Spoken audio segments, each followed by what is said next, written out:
साथी नमस्कार, स्वागत है आपका आज की क्लास में। और आज की क्लास बहुत ही छोटे टॉपिक पर, और टॉपिक है क्या है नेट, सेट और जेआरएफ में अंतर।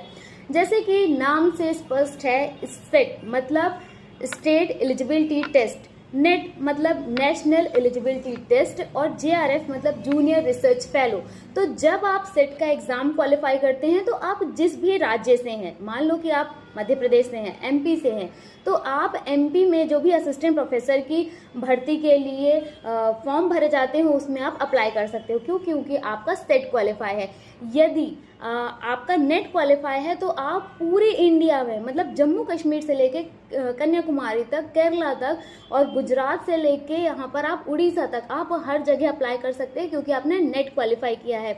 और जब आपका जेआरएफ क्वालिफाई होता है तो वो होता है जूनियर रिसर्च फेलो, मतलब आपको पीएचडी करने के लिए गवर्नमेंट की तरफ से कुछ फेलोशिप दी जाती है और वो फेलोशिप का अमाउंट बहुत अच्छा होता है साथियों।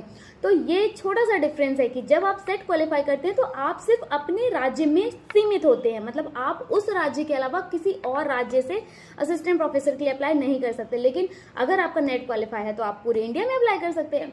तो ऐसे ही छोटे छोटे टॉपिक समझने के लिए मेरे साथ जुड़े रहिए। और हाँ, अगली बात कि जब आपका जेआरएफ क्वालिफाई हो जाता है तो आप उसको अवेल करवाना पड़ता है, मतलब उसको चालू करवाना पड़ता है। उसके लिए आपको कहीं पीएचडी में इनरोल होना पड़ता है और उसका टेन्योर होता है 2 साल, मतलब आपको 2 साल स्टार्टिंग में जेआरएफ मिलता है जिसका अमाउंट होता है लगभग तो नहीं, मेरा खुद जेआरएफ है लेकिन ऑफिशियली नहीं बता सकते, तो आप उसको 35,000 से ऊपर मान के चलिए। और जो एसआरएफ होता है वो होता है सीनियर रिसर्च फेलो, जेआरएफ के 2 साल बाद सीनियर रिसर्च फेलो होता है और वो होता है 40,000 के ऊपर। तो यदि आपको एक अच्छा खासा अमाउंट जो है वो गवर्नमेंट की तरफ से प्रोवाइड किया जाता है ताकि आपकी रिसर्च जो है वो बहुत अच्छी हो, उसमें आरपीई हो, मतलब रिसर्च एंड पब्लिकेशन इथिक्स के साथ की गई रिसर्च हो। तो ऐसे ही छोटे टॉपिक, इजी टॉपिक समझने के लिए मेरे साथ जुड़े रहिए। मैं डेली ऐसे ही वीडियोस लेके आने वाली हूँ जिसपे नेट, सेट, जेआरएफ से रिलेटेड पूरी जानकारी आपको मिलेगी।